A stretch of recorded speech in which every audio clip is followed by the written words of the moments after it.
You're about to listen to Teachings on Marriage and Teachings on Premarital Preparation and Relationships by Reverend Dr. Mrs. Saratu Ejie.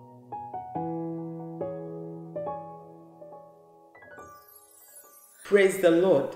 We are continuing with the theme, the benefits of marriage. I just summarized it. But it is the reasons why you should marry. That is what we are discussing. Why marriage? Is it because everybody is marrying? We have established the spiritual factors. How God himself has put his stamp of authority and acceptance on marriage, saying it is good. Even that alone is enough. But we saw other four factors that we are under the spiritual factors. Now we are going to biological and sexual factors why we should marry. And one of them is procreation. That is having children. It is usually the first that heads the list for marriage. Most people go into marriage and that is what they are aiming at. But according to God Almighty, the one who ordained marriage, that is the only platform for marriage. So in Genesis 1:28, we were told that he called the man and the woman. And one of the things he told them was to be fruitful. And then produce and fill the earth. It was a command. And how are you going to do that? There's no man who can ever be pregnant. It is not in the way God made any man to be pregnant and to have children. So it is with a woman. It is when the two come together that this is possible. And it's one of the reasons why we should marry. Someone will say, but so many people have children outside when they have not even married. That we are talking about God's acceptable way of doing things. Especially as Christians. We can't do otherwise. We just need to follow God's way of doing things. And his platform for procreation is marriage. When we go to Psalm 127, it stays there that as many children as you have, he has likened the children to arrows in a warrior's quiver. And the more children, the greater your future security. So it's one reason why you should marry. Don't join those who have marriage, who have children outside marriage. That is not God's way of having children. His way of having children is marriage. So if you ever desire to perpetuate your lineage by having children of your own, then know that the only platform God has given is marriage. The second sexual factor for marriage is sexual fulfillment. 1 Corinthians chapter 7 and the verses 9 and the verses 5. If you cannot have self-control, let them marry. It is better to marry than to burn with passion. It is better to marry than to burn with passion.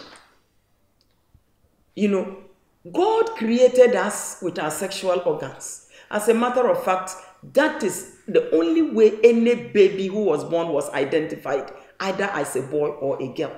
The nurse had to go down to the sexual organs to pronounce the gender of the child.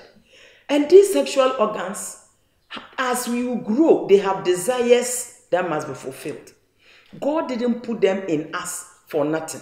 They are natural, but there is a time and a way of expressing these desires. And it is in marriage.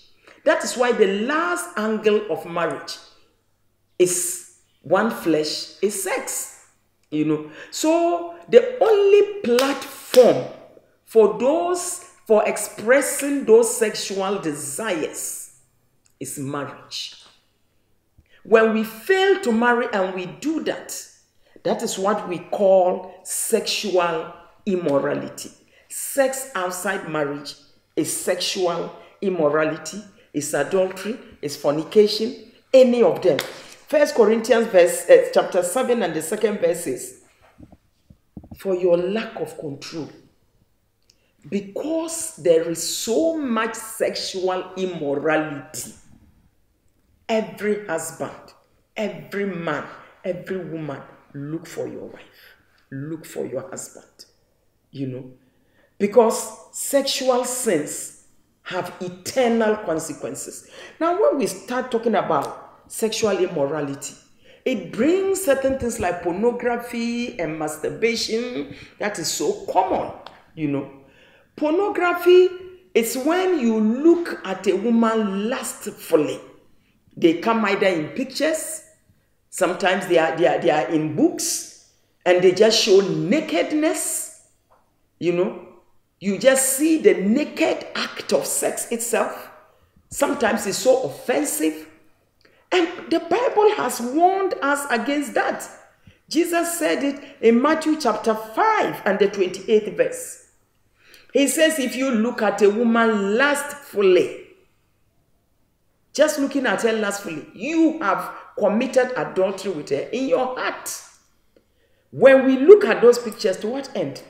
It's lust. That woman, and the devil has told a lie to the church, and some have bought it. That if it is you and your wife and you are looking at pornographic pictures, there's nothing wrong. There is everything wrong.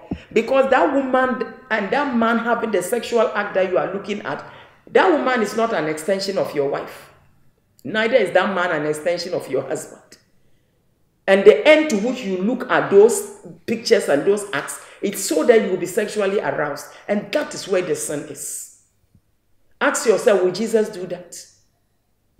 So to avoid defiling ourselves and doing things that only glorifies the devil and not the Lord, that is why you need your own wife and you need your own husband.